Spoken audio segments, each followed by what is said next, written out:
Meet Jooshica, her real name Ju Jimin. She's a 30-year-old optometrist turned beauty influencer who also happens to be one of the most controversial people on the internet right now. And it all started with this video. It's here! Oh my god! Wait, it's over. Sorry, can I take pictures? Yeah, of course. Now you may be wondering how a 9-second video taken at Coachella drew so much backlash. I'll get to that in a few minutes. First, let me give you a little background information about Jooshica. A few years ago, she quit her 6-figure job in the medical industry to focus on social media. Within a short time, she secured over 5 million followers on TikTok, 2.74 million subscribers on YouTube, a New York City apartment, and a Blackpink partnership. I got a package from Blackpink Rose. A freaking Rosie herself sent me a gift! What if she sent me a wedding ring? Because, I'm single. I'm ready to move. She didn't get all of these through a manager or even a label rep. People genuinely love to watch her content, and with traffic came deals and money. She was posting designer hauls worth as much as $50,000. And Blackpink wasn't the only brand that worked with her. Jooshica also got deals with CosRX, Dr. Melixen, Basilbox, Anua, Hints, and Olens, among others. She wasn't the first beauty influencer to start creating and posting online. So why was her content so good that she didn't even need an intermediary to secure major brand deals? Well, for starters, she started with amazing makeup transformation videos and cosplay of K-pop idols that were just viral videos racked between 40 to 58 million views per post. Now these are major numbers, and Jooshica's gamble of leaving her corporate job to focus on influencing was paying off on a large scale. But here's the thing about building a platform based on your personality, face, and opinions. Your life is going to be under a microscope. When you're wrong, there's nowhere to hide. And Jooshica would be wrong about so many things. First of all, she got called out for colorism and lying about cosmetic procedures. But this was nothing compared to the racism allegations she faced earlier in April 2026. And don't even get me started on her fake K-pop debut at 29 years old, or the war she had with other influencers along the line. Grab your popcorn and stay tuned, because you do not want to miss anything in this story. If you know anything about K-beauty, Korean beauty standards, then you already know where this is going. The standard is pale skin. In South Korea, lighter skin is considered more desirable, and that idea gets baked into the makeup, the skincare, the filtering, the editing, all of it. And Jooshica, as someone who grew up in that cultural space, carried those standards with her. The problem is that when you have 5 million followers and you start presenting regional beauty standards as universal truths rather than cultural contexts, things get messy fast. The first major controversy around Jooshica's beauty content came when she made a statement online that makeup looks better on pale skin. She deleted the video after it got a lot of backlash, but that wasn't the only time she talked about pale skin. It was her entire personality. In a lot of Asian countries, it is actually normal to go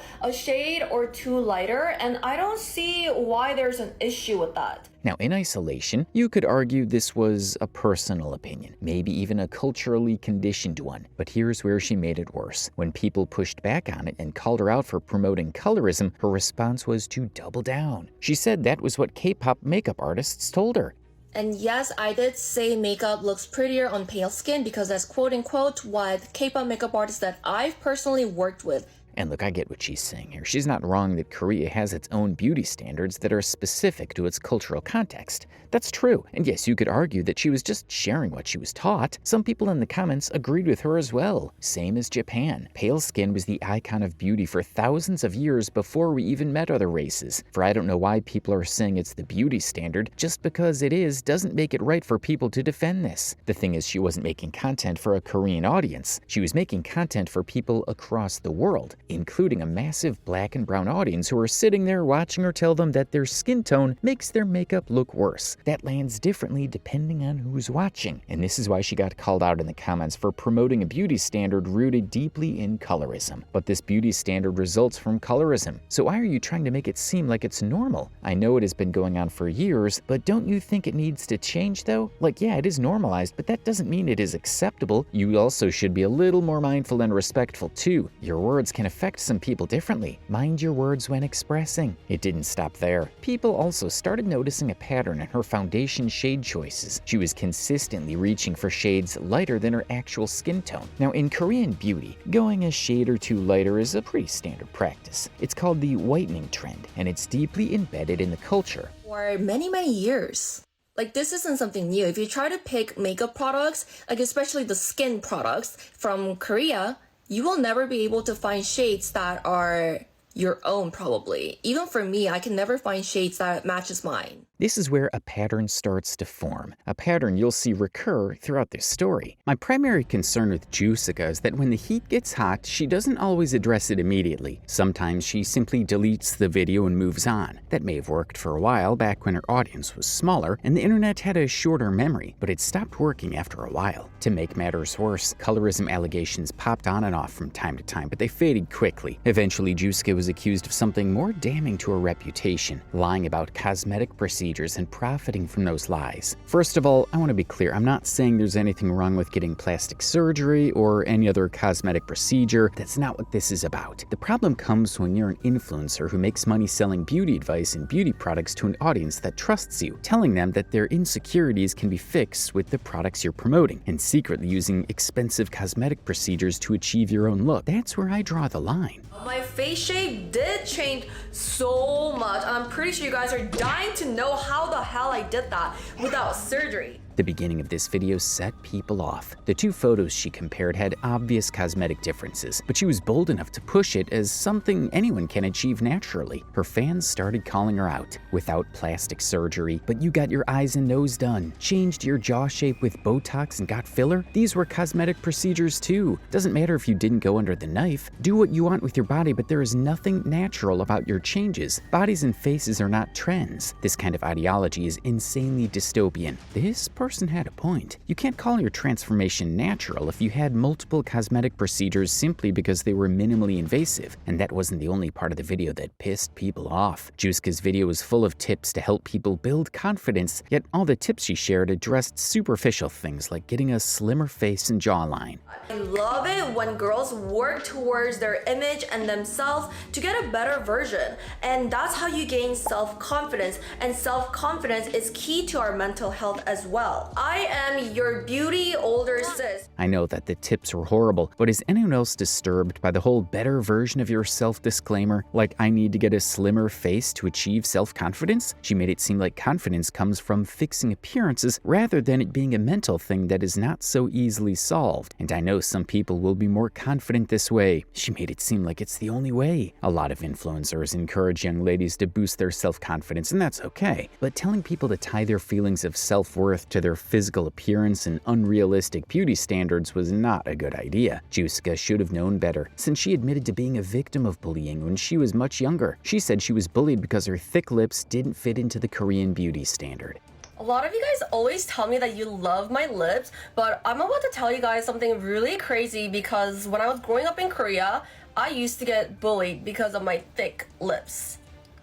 In Korea, it's actually really common that you get bullied in school because of your appearance. The bullying led to insecurities about her lips, so she decided to get fillers. The lip filler situation would bring some controversy of its own. At some point, the fillers started migrating and didn't look natural at all. Things became noticeably worse in one of her videos. It girls are using Korean cushion in 2025.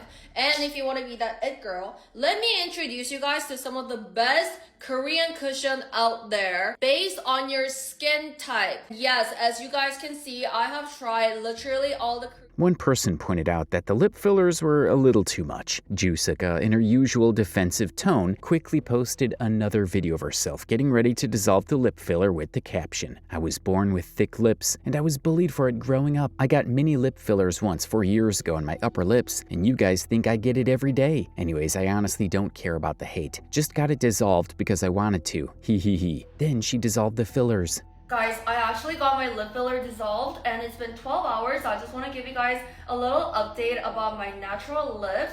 Are you guys ready? Natural lips review! Ah! I love it. In this same video, she discouraged her audience from getting lip fillers, claiming natural was best all of a sudden. Guys, just want to let you guys know that lip fillers, which I didn't realize, but was pretty uncomfortable, I guess, and it felt very heavy on my upper lips. I do feel like I couldn't move it as much, so just, keep in mind of those side effects before you get lip fillers done. Not discouraging, but just a side note, okay? But yeah, I love my natural lips. The inconsistencies in her beauty tips started pissing people off. It just seemed like Jooshica's beauty and confidence advice was changing regularly based on her personal standards and what she considered a trend at any given time. And also, why is she so obsessed with claiming she's all natural when she clearly had work done? In one of her videos, a follower pointed out that her face was stiff and didn't move when she spoke. Jooshica replied with another video admitting to getting multiple shots of baby Botox over the years. Her face doesn't move. Does it or does it not? I've been getting Botox for the past 5 years, so let's see if I can... Apart from her obsession with pale skin and having the perfect Korean face, Jooshica also appeared to be obsessed with looking younger than her age. She has multiple videos showing how she looks like she's 20 years old even though she's 30. And while her fans usually hyped her up in the comments, one particular video didn't generate the intended response.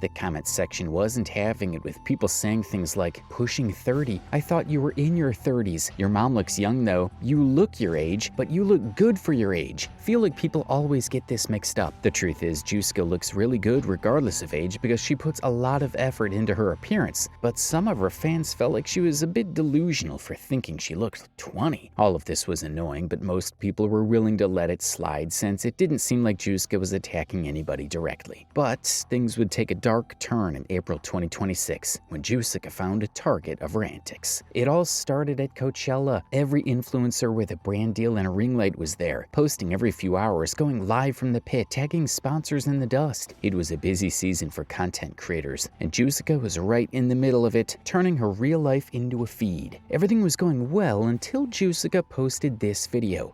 Guys, I'm at Coachella right now and Manon is here! Oh my god! Wait, it's over. Sorry, can I take a picture with you? Yeah, of course. It looked like an innocent video, but context matters. First of all, that wasn't Manon, but Jooshica deliberately called someone else her name. You may think it's not that deep, but when you consider what was happening at the time, you'll understand why the video led to backlash. Manon Bannerman is a 23-year-old Swiss-Ghanaian artist and the only black member of Cat's Eye, the girl group built through the joint venture between K-pop titan Hybe and Geffen Records. She'd been discovered on social media by a casting director, had zero prior training, and earned her a spot through the Dream Academy competition series. More than 120,000 people applied for that program, and Manon made the final 6. Her path into the group was by every measure improbable. Unfortunately, what followed was not a fairy tale. From the moment Cat's Eye debuted, Manon faced a specific and consistent pattern of racist abuse from sections of the fan base. She was called lazy in live streams, comment sections, and fan forums. The word followed her everywhere. Manon's lazy. Didn't you watch Dream Academy? Like, duh. Dream Academy. And it wasn't arbitrary. Lazy is one of the oldest and most loaded slurs deployed against black women in professional spaces, and the people using it in Manon's comments knew exactly what they were doing. The lazy narrative began when girls in the academy complained bitterly about Manon getting a lot of public attention despite putting in less work than everyone else. Manon, she's getting so much attention. You know, people are upset because she doesn't put a lot of effort and she doesn't show up for her teams a lot. And so people are upset that she is the person who's getting so much attention. It's not based on anything right now. It's just because she's pretty, and that's true. She is pretty. Is Manon here? No, she's not here. Manon clearly knows about it because she's literally spoken to me saying that she's upset. Keep in mind that Manon had a disability that the label and the group were fully aware of, but that didn't stop them from pushing the lazy narrative. Her fans weren't having it and were constantly at war with fans of others in the group. It was a whole thing, and at one point it seemed like the company simply didn't want the face of Cat's Eye to be a black woman, and it was starting to look like blatant racism. Let's never forget that a lot of the negativity about Manon from Cat's Eye is because of Hybe and Pop Star Academy, y'all. I have so many people from so many different perspectives talking about Manon in such a negative way. And my question to the people who made this show was, did y'all ever think about the fact that this girl is going to be in the group, is going to have to deal with the backlash of... Then in February 2026, 2 months before Coachella, Hybe and Jeffin announced that Manon would be taking a temporary hiatus to focus on her health and well-being. She disappeared from the group's promotional materials almost immediately. She wasn't in the music video for their new single Pinky Up, released April 2nd, and wasn't in the promotional rollout. She had removed Cat's Eye from her Instagram bio entirely. Nobody from the label was explaining anything. Cat's Eye performed at Coachella on April 10th and again on April 17th. There were 5 members on stage, 1 empty space. Everyone was watching, every fan, every commentator, and every person who had been following the injustice Manon faced. And in this sensitive environment, Jooshica decided to film her video with influencer Darcy, claiming she was Manon. It looked like she was mocking Manon's situation for cheap clout, and her fans weren't having it. What's more, Manon and Darcy look nothing alike, but Jooshica's video made it seem like all black women were interchangeable. What exactly is the joke? Because labeling one black woman as another feeds into a harmful idea. It's racially insensitive and plays into the erasure of black identity by acting like black women are interchangeable. Jooshica had crossed the line with this one, and viewers under the comments of this video were quick to point out how her actions were racially insensitive, especially for an Asian woman who should know better. She's very pretty, but she doesn't look like Manon at all. We hate it when it's done to us, so why the F do we do this to other POC? Pissing me the F off. Exactly. We never like it when it happens to us, so why perpetuate that same weirdo behavior? And the context sitting around the video made the situation even worse. Manon's specific wound, the grievance she had with the industry since Dream Academy, was being erased as an individual, being treated as less than a full person by the community that was supposed to support her. And even if she didn't perform at the group, Manon was present at Coachella when Jooshica took that video. So while it looked like a simple, harmless video, it pushed a bad narrative about Manon. You are interchangeable with any other black woman we decide to project onto. After the backlash,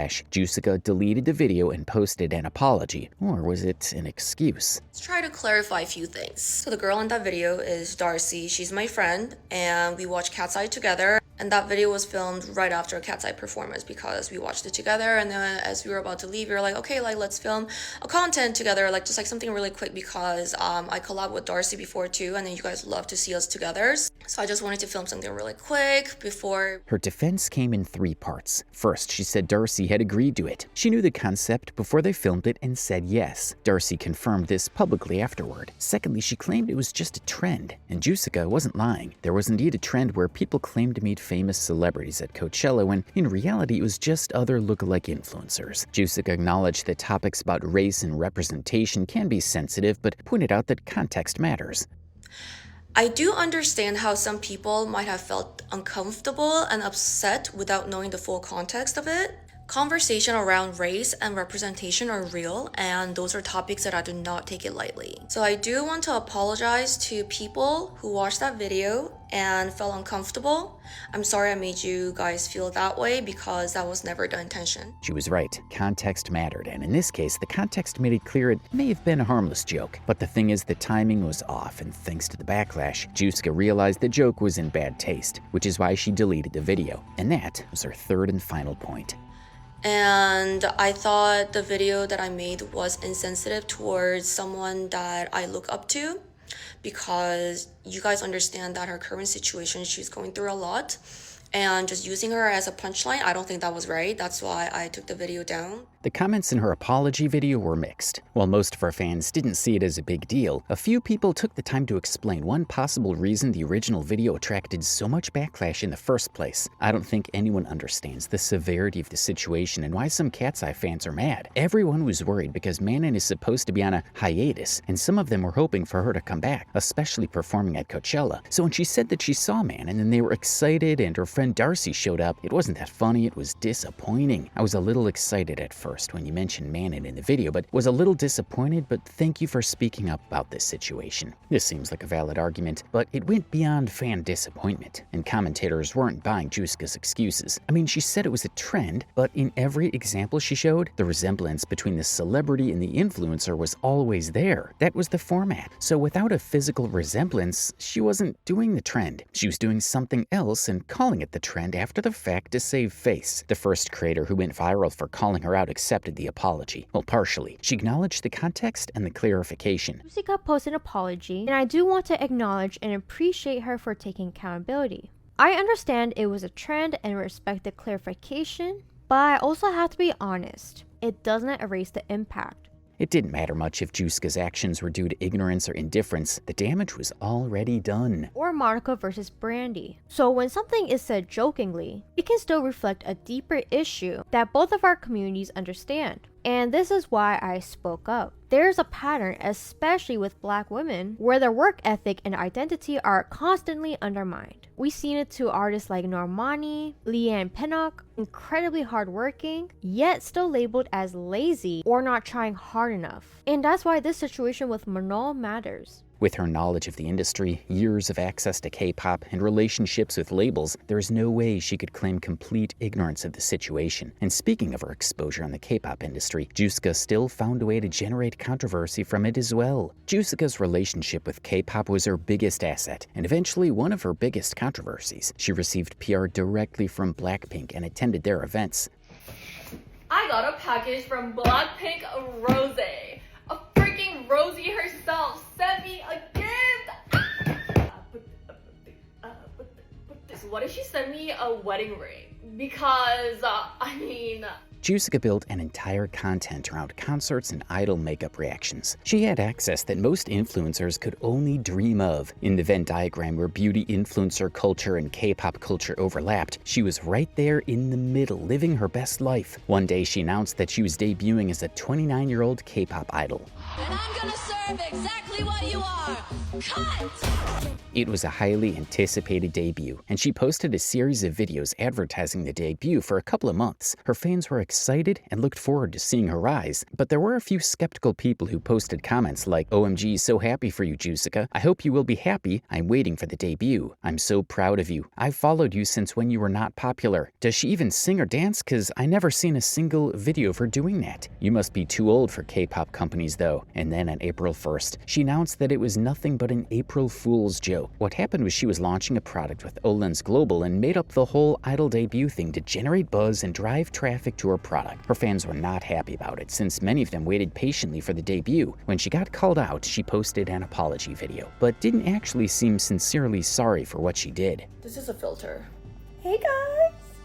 I feel so bad because some of you guys actually stayed up till 4 a.m. to wait for my idol era, but I'm so sorry guys, that was not real. But the whole debut thing was not a lie because I did launch a new... Many fans expressed their disappointment in the comments section. Okay guys, no offense, but I'm kind of disappointed. Like I was waiting on the countdown until I randomly fell asleep. No, well, just disappointed overall. And I thought I was supporting an iconic girl who was inspiring me, but it was all a lie. And she isn't even sad about lying to thousands of fans? Her fans weren't the only ones who noticed and called Jooshica out for her nonchalant behavior. Other creators started making posts about her overall shadiness, and a few of them caught her attention. A YouTuber named Coco Crazy, with almost 400,000 subscribers, spent months building an in-depth... I know you guys are all planning for a glow up and looking to just change up your whole makeup routine. And you guys know I always try different makeup products, so I am probably someone to ask. At the surface, Jooshica does a lot of things that a lot of other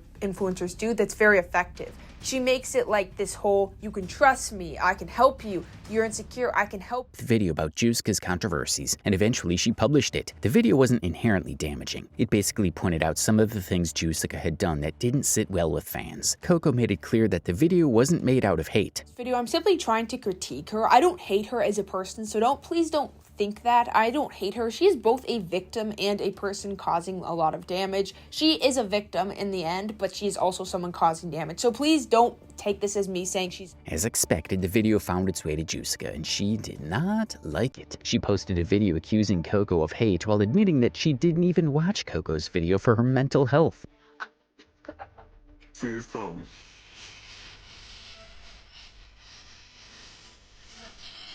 The comment section was mixed. Most of her fans supported her and concluded that Coco was hating, but a few comments pointed out how the video wasn't personal or hateful. One person said, "If I had $1 for every time a famous person's fan base hates on Coco Crazy for no reason without even watching her video because they automatically assume criticism is hate." Someone else encouraged her to sue Coco for defamation and teach her a lesson. "Girl, you should file for a defamation or find loopholes to find a case. She's looking for issues that's not even there in the first place." The way I see it, she makes hate videos on influencers and calls it criticism, and that started the majority of the hate under the influencers' videos. Those influencers should get in contact with you to file a case against her. Y'all should teach her a lesson. Coco responded with another video stating that she never intended to hate on Jooshica and was only dropping honest criticism, but that didn't matter. Jooshica simply couldn't take criticism and always reframed it as harassment. This isn't unusual, since most influencers tend to respond aggressively when people make videos that aren't full of praise for them. Jooshica wasn't